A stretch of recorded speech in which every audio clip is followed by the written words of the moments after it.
hearing is the truth, nothing more.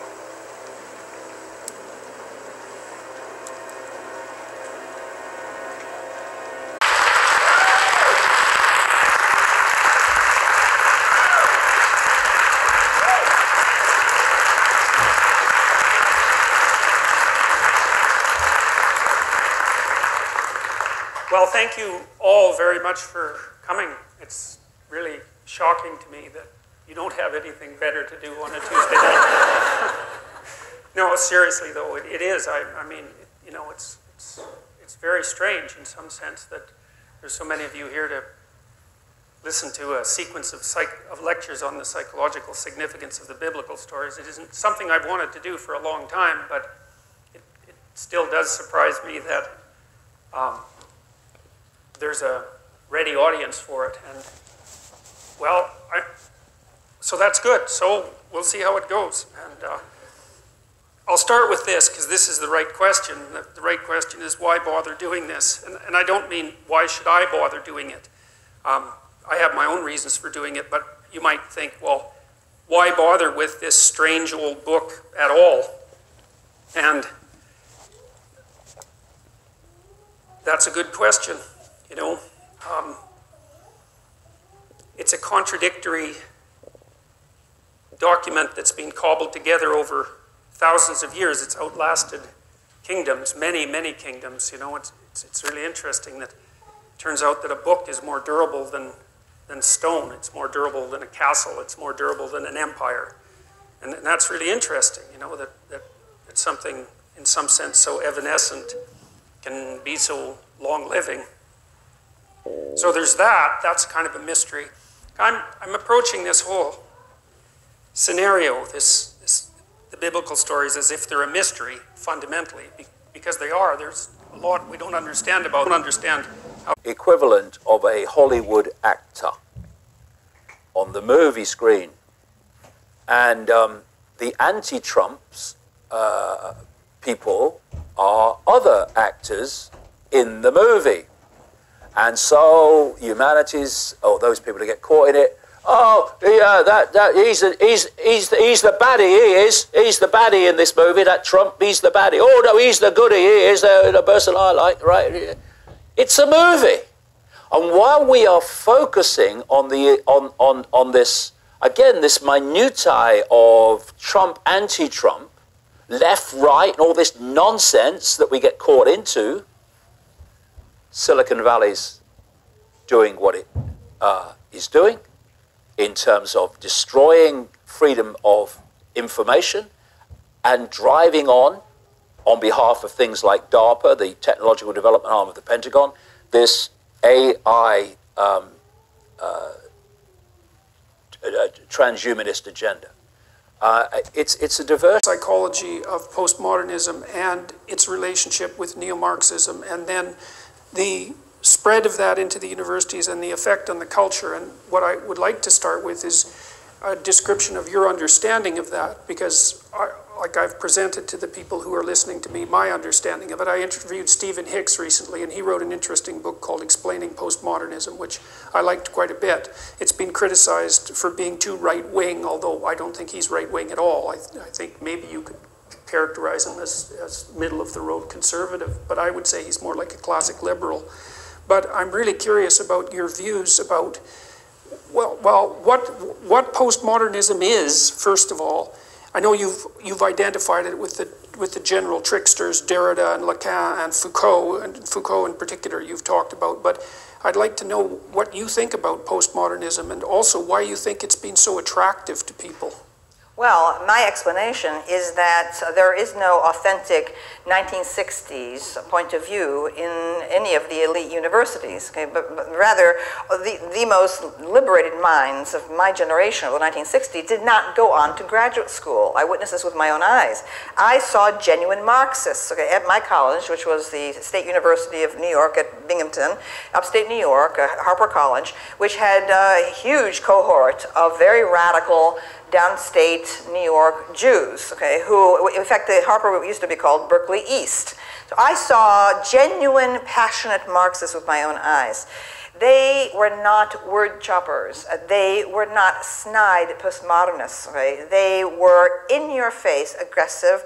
They used the language of the people. They had a populist energy. Okay? They dressed working class. They were non-materialistic. Okay? These are people who lived by their own convictions. They were against the graduate schools. When I went on to graduate school and it became known that I was going to go to Yale, I was confronted by a leader of the radicals on campus in broad daylight in front of everyone, who denounced me for, he said, grad school is not where it's happening. You don't do that. If you have to go to graduate school, you should go to Buffalo. Now, I had applied to SUNY Buffalo because the great leftist critic Leslie Fiedler was there, who had a huge impact on me. He created identity politics, but without its present distortions. Right? And Norman Holland, the psychoanalytic critic, was there. I would have been very happy to have gone on to Buffalo, but I needed the library at Yale, so I continued on to Yale.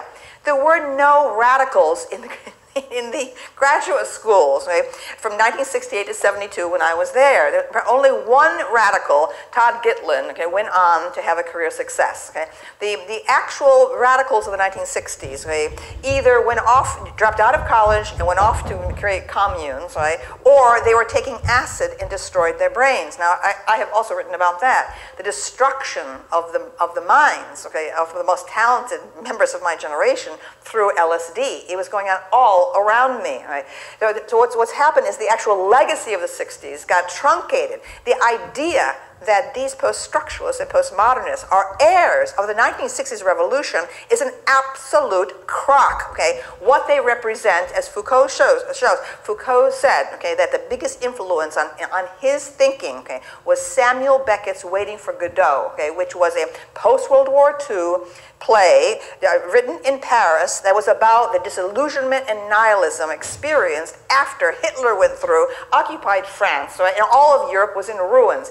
It had nothing to do, what's in Waiting for Godot has nothing to do with the authentic legacy of the 1960s, which was about genuine multiculturalism, a movement toward India, toward Hinduism, a transformation of consciousness through psychedelics, which I did not take, but which I identify with totally through the music, etc. Right? It was a turn toward the body.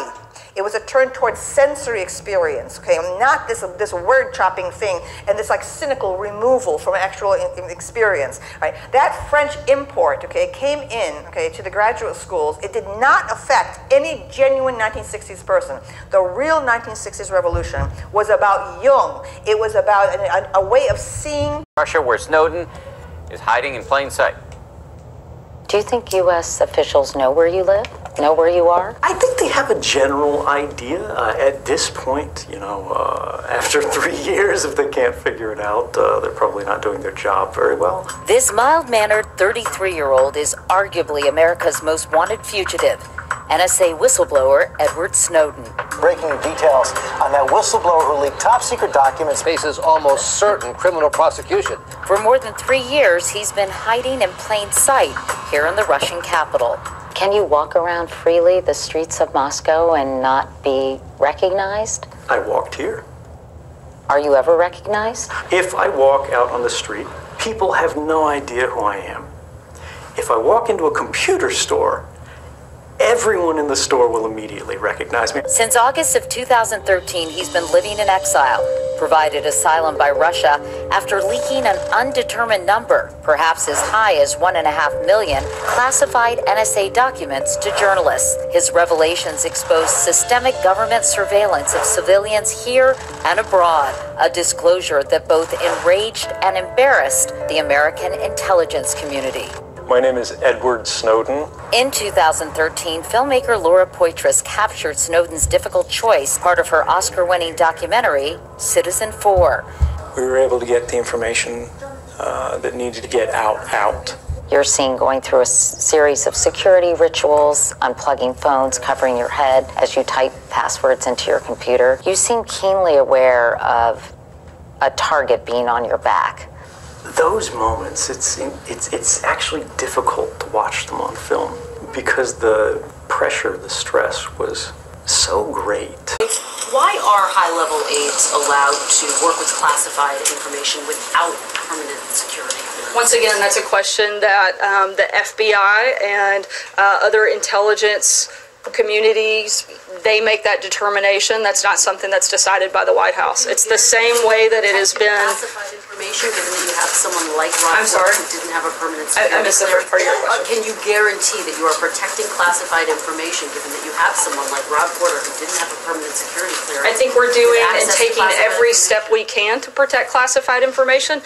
I mean, frankly, if you guys have such concern with classified information, there's plenty of it that's leaked out of the Hill, that's leaked out of other communities well beyond the White House walls. If you guys have real concerns about leaking out classified information, look around this room. You guys are the ones that publish classified information and put national security at risk. That doesn't come from this White House. Owned. We have before us the opportunity to forge for ourselves and for future generations a new world order. A new world order. Child sex trafficking. The deep state is trying to destroy Donald Trump's presidency. Loose the battle plans of heaven. It's all about control.